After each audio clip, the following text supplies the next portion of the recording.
안녕하세요. 투자왕 채널의 투자왕입니다. 반갑습니다. 제가 10분대에 설명을 끝내도록 한번 노력해 보도록 하겠습니다. 시작하겠습니다. 비트코인 쉬운 설명, 고등학생도 이해 하도록 하겠습니다. 자, 이해를 돕기 위한 사전 설명 들어가겠습니다. 더 깊은 공부를 해도 비슷한 원리일 것이니 일단 제가 예시를 드는 게 최선이었다는 점 양해 부탁드립니다. 이 영상의 이유는 비트코인 투자와 장려를 위해서가 아니라 기술성과 국민에게 미치는 영향, 좋은 영향이죠. 그리고 만들어진 이유를 누구나 쉽게 설명하기 위함에 있습니다. 특정 어떠한 단체나 기관을 비할 의도는 전혀 없다는 점, 그리고 투자원 개인적인 견해일 뿐 나쁜 의도가 없고 근거가 부족할 수 있다는 점 참고 부탁드립니다. 투자자는 확신을 갖게 하기 위해 만들었고요. 투자자가 아니라면 이 비트코인 탄생 배경에 대한 이해를 정확하게 해드리기 위해서 만들었습니다. 그럼 이제 시작하도록 하겠습니다. 자, 문자와 카카오톡을 먼저 비교하도록 하겠습니다. 왜 이걸 비교하냐? 아주 중요하기 때문입니다. 문자 서비스가 2018년 이전까지 있었는데요. 2010년까지 통신 3사의 문자량은 연간 1049억 원으로 50원만 곱해도 얼마일까요? 바로 5조 원의 수수료를 우리 국민들이 생돈을 내고 있었습니다. 하지만 카카오톡이 2018년 3월 18일 출시하면서 문자 비용은 이제 전혀 없어졌죠. 왜냐? 카카오톡은 무료니까요. 2020년 기준 카카오톡 하루 110건의 대화량 전송량이 있고요. 연간 4조 건입니다. 2011년 통신사 문자 매출의 기록을 확인해보면 1조 5천억 원으로 지금은 1조 5천억 만큼 지금 이 영상을 보시는 국민들 5,500만 명이 모두 이득을 보게 된 겁니다. 왜? 그 돈을 내지 않으니까요. 그 쓸데없는 돈을. 그래서 카카오톡에서 메시지를 보내면 그럼 무료냐? 카카오톡은 돈을 안 내냐? 아닙니다. No. 카카오톡은 비용이 발생해도 자기들이 대신 내줍니다. 문자보다 원가가 저렴해서 카카오톡이 유명해진 거냐? No. 제가 생각했을 땐 개인적으로 아니라고 볼 수 있습니다. 물론 원가는 더 저렴하지만 아닙니다. 추가 비용이 발생합니다. 그것은 다음 장에서 설명드리도록 하겠습니다. 자, 카카오톡은 비트코인이다. 정확히 말하면 카카오톡 서버는 비트코인과 같다라는 역할을 할 수 있다라고 볼 수 있습니다. 자, 카카오톡 메시지 한 건당 1원을 가정해 보도록 하겠습니다. 카카오톡은 저희가 한 건의 메시지를 보낼 때, 즉, 야 친구야 밥 먹었니? 엄마 어디에요? 교수님 저 늦을 것 같아요. 이런 메시지를 보낼 때마다 한 건당 1원을 가정하도록 하겠습니다. 그것은 영상이라든가 비디오를 보내는 비용까지 다 합치면 그 정도 됩니다. 실제 쿼리 비용이라는 게 있는데 쿼리를 한 건에 어떠한 전기 시그널을 보냈을 때 그게 카카오톡 서버에 가서 그게 저장되는 그 과정까지의 그것을 쿼리라고 하는데 데이터베이스를 보내는 걸 쿼리라고 합니다. 그래서 여러분들이 메시지 보내면 그건 쿼리를 보낸다고 볼 수 있고 그건 1원을 가정한다고 보는 겁니다. 대충 비슷해집니다. 오래 관리하면 관리할수록. 그렇기 때문에 1원으로 가정하도록 하고요. 카카오톡 본사 지출은 연간 4조 원이어야 됩니다. 왜냐? 4조 개의 대화가 오가기 때문이죠. 만약 우리 집에 있는 컴퓨터를 자 여기서부터 재밌는 생각 들어가겠습니다. 자 그럼 4조 원을 어디다 지불하냐? 국회에다 지불하냐? 그게 아닙니다. 여러분들 그 비용 연간 4조 원을 슈퍼컴퓨터에 지불한다고 보시면 됩니다. 왜냐? 제가 보내는 대화를 누가 처리하죠? 컴퓨터가 처리합니다. 인터넷이 처리하는 게 아니라 컴퓨터 서버라는 곳이 처리를 합니다. 서버는 그냥 슈퍼컴퓨터라고 보시면 됩니다. 그 슈퍼컴퓨터에 무려 4조 원이라는 돈을 관리비 그리고 새로운 하드웨어를 넣고 새로운 CPU와 램을 추가하면서 돈을 넣게 됩니다. 하지만 여기서 재밌는 생각, 만약 우리 집에 있는 컴퓨터를 카카오톡한테 빌려줄 수 있다면 우리 집, 즉 여러분들의 집에 있는 노트북 10,000개를 연결하면 그게 슈퍼컴퓨터잖아요. 실제로 컴퓨터 그렇게 슈퍼컴퓨터랑 서버컴퓨터 그렇게 만들어집니다. 컴퓨터 켜놓고 카카오톡에 빌려준다면 오케이 알았다. 카카오톡이 그런 기술을 만들었어요. 이제부터 앞으로 집에 컴퓨터를 켜두시면 저희 카카오톡이 당신의 서버를 이용해서 우리가 그 기술력 블록체인 기술을 이용해서 당신의 컴퓨터에게 일을 시키도록 하겠습니다. 한 건당 0.205원씩 드릴게요. 어떠세요? 좋죠? 그게 20%입니다. 1원이지만 20%의 수수료를 우리한테 다시 돌려주면서 카카오톡도 좋고 우리도 좋고 하면은 연간 발생하는 수익이 얼마냐? 바로 8천억 원의 수수료를 우리 개인 국민들이 얻게 됩니다. 여러분 무에서 유를 창조한 거잖아요. 카카오톡은 서버 비용에 4조 원 비싼 금액 안 들어도 좋고 우리 컴퓨터를 쓸 수 있어도 좋고 우리는 어차피 카카오톡 그 비용을 내니까요. 우리는 8천억이 공짜로 생겨서 좋고 그래서 집에 그냥 컴퓨터만 켜두면 되기 때문에 대학생 주부들은 학교를 가거나 아이를 데리러 가거나 장을 보러 갈 때 소일거리를 해두면 됩니다. 음식을 하거나 저녁을 하거나 아침을 할 때 그냥 켜두시기만 하면 되고요. 프리랜서나 자영업자들도 또 마찬가지입니다. 컴퓨터를 대여섯 개 사서 부업을 할 수가 있게 되고요. 전문적인 공장을 대여하거나 PC방이 있거나 사업자시면은 그 훨씬 더 폭발적인 수익을 낼 수 있죠. 왜냐하면 컴퓨터만 있으면 되니까요. 인터넷과 전기만 연결돼 있으면 이런 식으로 만들어진 게 바로 비트코인 서비스라는 겁니다. 자, 그럼 비트코인 정확히 무엇이냐? 바로 은행 서버와 똑같다고 보면 됩니다, 여러분들. 죄송합니다. 음악이 꺼졌네요. 자, 은행 서버와 비트코인은 어떤 차이점이 있냐를 설명하기 이전에 그럼 카카오톡은 카카오톡에 대해서 좀 더 말씀을 드려보면 무료라고 생각했을 뿐 선진화된 사업 모델이지 비용이 많이 나가고 있다는 그 비용은 천문학적이라는 점 꼭 기억해 주시고 4차 산업의 전신일 뿐이라는 겁니다. 즉 카카오톡은 선진화된 모델로 인해서 비용을 자기들이 먼저 지불하고 그로 인해 나중에 파생되는 가치를 내재 가치로 담아서 엄청난 이득을 내는 똑똑한 회사라고 보시면 됩니다. 카카오톡은 상상을 뛰어넘는 비용을 지불하고 있고 아주 고마운 서비스입니다. 왜냐 우리 대신 돈을 내주기 때문에 우리 이제 문자에 돈을 내질 않죠. 똑똑한 사업 모델이고 제2의 카카오톡이 나오지 않는 이유는 바로 비용 때문입니다. 어차피 문자 서비스 이용한 비용이나 카카오톡에서 천문학적으로 쓰는 그 서버 비용이랑 비슷합니다. 그렇다면 비트코인은 신한은행, 우리은행처럼 은행 앱을 여러분들 다 이용하시잖아요. 요새 스마트폰으로도 전송하시고 인터넷 뱅킹, 텔레뱅킹, ATM에서 전송도 하시고요. 그것에 대한 거래 내역과 비용. 자, 여기서 중요합니다. 거래 내역과 비용. 자, 첫 번째 거래 내역은 여러분들이 A가 B한테 돈을 보냈을 때 여러분들이 아들한테 돈을 보내거나 친구한테 돈을 보내거나 아니면은 뭐 자동이체를 하거나 그 거래 내역이 남죠. 그 거래 내역을 지정하는 것 저장하는 것은 신한은행, 우리은행 바로 서버 컴퓨터입니다. 은행들도 슈퍼컴퓨터가 있고 죄송합니다. 카카오톡에서 운영하는 그 서버 컴퓨터만큼 되게 큽니다. 그걸 관리하기 위한 또 유지 비용이 천문학적으로 들겠죠. 바로 그 거래 내역을 대체하는 게 비트코인입니다. 그리고 그 비용은 추가적으로 비용은 제가 뒤에서 알려드리도록 하겠습니다. 자, 여기서 가장 중요한 건 화폐 유통 속도입니다. 그래, 카카오톡은 하루에 110억 개씩 왔다 갔다 하는데 과연 그럼 비트코인과 은행은 얼마씩 왔다 갔다 할 것인가? 자, 2018년 기준으로 2000조의 그 현금 M2량이 있고요. 유통량. 그래서 0.72번 돈다고 합니다. 즉 2000조의 돈이 현금이 시중에서 딱 0.72번 회전한다는 거예요. 그게 1440조인데 즉 카카오톡은 110억 개 문자가 움직였지만 대한민국은 1440조라는 돈이 움직였다라는 겁니다.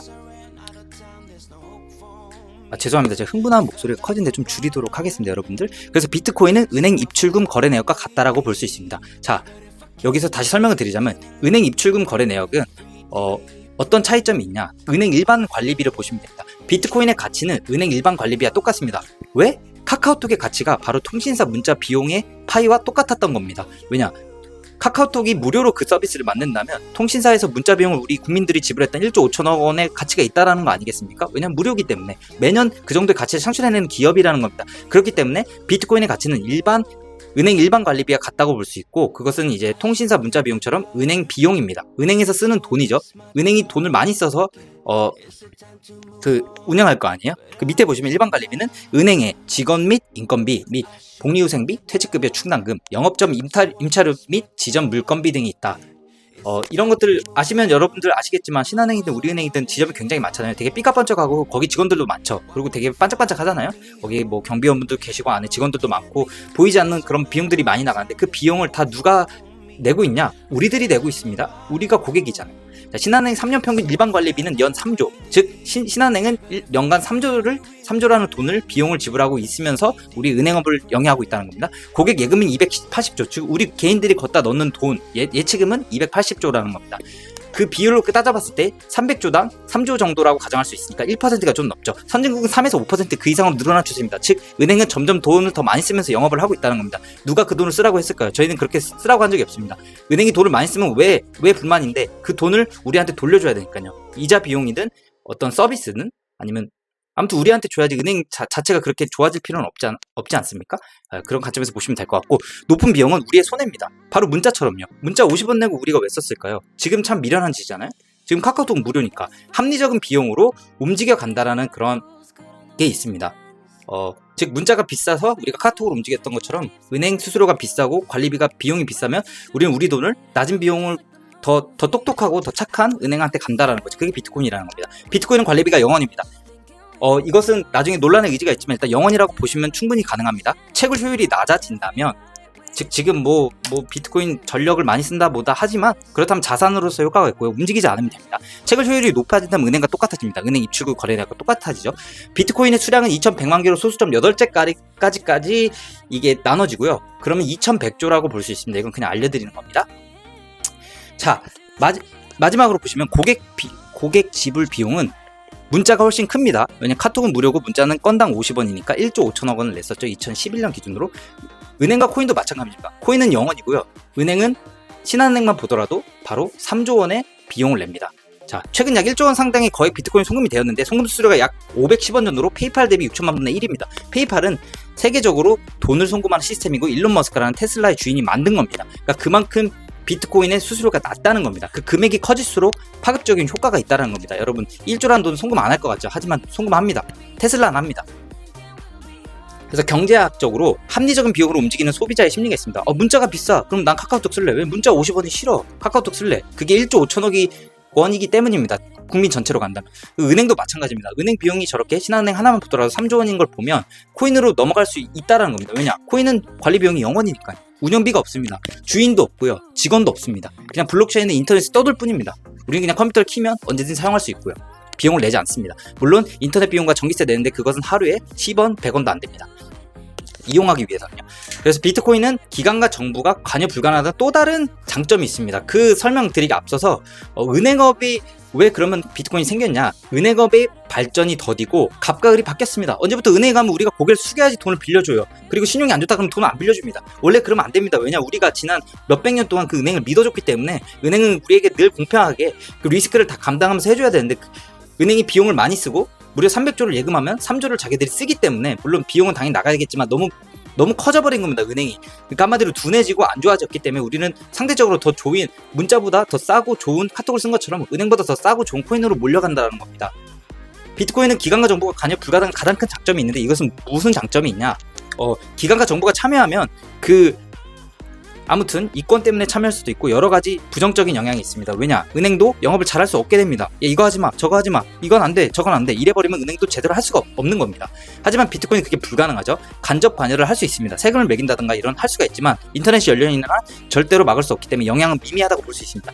정부 및 은행의 반응은 그러면 정부가 왜 이렇게 비트코인 안 좋다고 난리냐? 왜 난리냐? 왜 없어질 것처럼 영원된다고 절대 하지 말라고 불법이라고 하느냐? 그것은 청렴도와 이해도와 반비례를 합니다. 청렴도는 무엇이냐? 은행과 정부가 떳떳하다면 비트코인을 반대할 이유가 전혀 없습니다. 왜? 비트코인은 국민들에게 더 저렴한 은행보다 훨씬 저렴한 가격에 우리 재산을 거래할 수 있고 맡길 수 있는 중요한 첨단 기술이기 때문입니다. 그래서 그것을 반대한다는 건 청렴도가 떨어진다고 볼 수 있고요. 아니면 이해도가 떨어진다고 볼 수 있는데 정보의 수준이 머리가 나빠서 이해를 못한다라고 볼 수도 가정을 할 수가 있습니다. 그래서 부정부패가 있는 국가에서는 난리를 치고요. 이해를 못하는 그 정부, 무능력한 정부 사람들이 있을 때도 난리 칩니다. 하지만 우리나라는 그렇게 난리를 치진 않습니다, 여러분. 우리나라는 이미 제도권에 받아들였습니다. 자, 마무리입니다. 비트코인의 미래는 국민이 은행을 쉽게 만들 수 없는 우리나라의 특성상 아주 중요한 이슈입니다. 비트코인이 안 되면 우리나라 미래도 어둡고요. 잘 되면 우리나라 미래가 밝다라고 아주 극단적으로 볼 수도 있겠습니다. 왜냐하면 기득권이 정부와 밀접하게 관련되어 있습니다. 우리나라는. 그래서 우리나라 국민들은 아무도 은행을 만들 수가 없어요. 왜냐? 은행은 아주 멀고도 높은 특수기관이라는 생각 자체를 심어놨습니다. 선진국을 둘러보면 일정 자금만 갖춰진다면 누구나 더 다양한 방법으로 은행업을 접근할 수 있습니다. 개인 금고라든가 사설 금고라든가 동은행이라든가 아무튼 많이 있습니다. 지역은행이라든가 그 지역은행이 지금 부산은행 이런 큰 은행 말고 그냥 진짜 지역은행 있잖아요. 응암동 은행 이런 식으로 적어도 한국처럼 불가능하도록 법을 만들어 놓지 않았습니다. 이 법을 만들어 놓은 이유가 뭘까요? 바로 기득권들이 자기들의 은행업, 정부 그런 예전에 이미 파워를 갖고 있는 정치적인 힘을 갖고 있는 이미 은행법에 의해서 은행업을 선점했던 사람들이 경쟁자를 들이길 원치 않다라는 겁니다. 그 마음은 이해를 합니다. 하지만 그건 잘못된 겁니다. 왜냐? 무한 경쟁을 하지 못하고 결국엔 비트코인 같은 변종이 나오게 됐습니다. 비용이 계속 높아지니까요. 경쟁을 안 하니까 신한은행, 우리는 선택지가 없습니다. 둘 다 비용을 올린다면 우리는 그 비용을 내야만 합니다. 그 비용을 우리 돈에서 안 낸다 해도 우리 이자가 줄어들면 그게 바로 비용이죠. 우리도 모르는 사이에 높아지는 은행의 판관비. 결국엔 은행들이 비용을 올려도 우리는 어쩔 수 없습니다. 은행이 몇 개 없으니까요. 그리고 담합. 야, 우리 이자 좀 낮추자. 야, 우리 그럼 수수료 올리자. 어쩔 거야? 미국 은행 쓸 거야? 아니잖아. 결국 통신사들의 단합으로 카카오톡이 없어질 뻔했으면 이거 자료 찾아보시면 20대 미만은 잘 모르시는데 카카오톡은 불법이라고 없애려고 그랬습니다. 참 웃기죠? 왜냐? 통신 3사가 담합해 있었기 때문입니다. 자기들이 벌어들인 1년 수수료가 1조 5천억이 넘었는데 그게 소멸될 위기에 처했었던 거죠. 그래서 카카오톡이 대단한 겁니다. 더 합리적인 비용과 혁신적인 서비스를 제공하는 블록체인 기술이 나쁘다는 일방적인 정보들만 접하셨다면 쉬운 예시가 도움이 되시길 바랍니다. 카카오톡을 만든 프로그래밍과 여기서 좀 이건 제 견해입니다. 카카오톡을 만든 기술과 비트코인과 코인을 만든 프로그래밍 기술은 비슷하지만 코인을 만든 기술은 훨씬 어렵고 훨씬 더 좋다라고 보기엔 좀 그런데 훨씬 더 어려운 기술입니다. 훨씬 더 실력이 좋은 카카오톡을 만드신 분도 너무 훌륭하지만 다른 관점에서 다른 기술들을 엄청나게 공부 많이 하신 분들이 만든 기술입니다. 그렇게 알고 계시면 됩니다. 여러분들 비트코인에 그래서 자신감을 가지시면 되고, 모르신 분들은 경의를 하셔야 됩니다. 왜냐, 카카오톡보다 훨씬 더 어렵습니다. 만들기가. 여러분들 쉽게 만들 수가 없습니다. 만든 이들이, 여기서 가장 중요한 거는 이 카카오톡과 비트코인을 만든 이들의 두 가지 서비스를 만든 이유조차 비슷합니다. 그 이유는 너무 좋은 이유입니다. 여러분들, 합리적인 가격에 더 좋은 서비스를 국민들에게 주기 위해 만들었고, 둘 다 싸웠다라는 겁니다. 기준의 틀, 통신 3사의 틀, 50원을 왜 내야 되냐, 무료로도 충분히 만들 수 있다. 왜냐, 인터넷이 그렇게 보급됐고 스마트폰이 보급됐기 때문이다 라고 카카오톡이 외쳤던 것처럼, 깨기 위해서 똑똑한 공학자들, 경제학자들, 기술자들이 대다수의 우리 서민들을 위해서 이게 비합리적이다, 은행이 왜 이렇게 그러냐, 은행과 정부가 이렇게 통제를 하냐, 그래서 여러분들을 위해 무료로 만든 자신의 시간과 재능을 셀 수 없을 정도로 많은 훌륭하신 분들이 쏟아부은 프로그램이라는 점 참고 부탁드리면서 영상 마무리하도록 하겠습니다. 지금까지 투자왕 채널의 투자왕이었습니다. 감사합니다. 너무 헐떡헐떡 되네요. 좋아요와 구독 꼭 눌러주세요.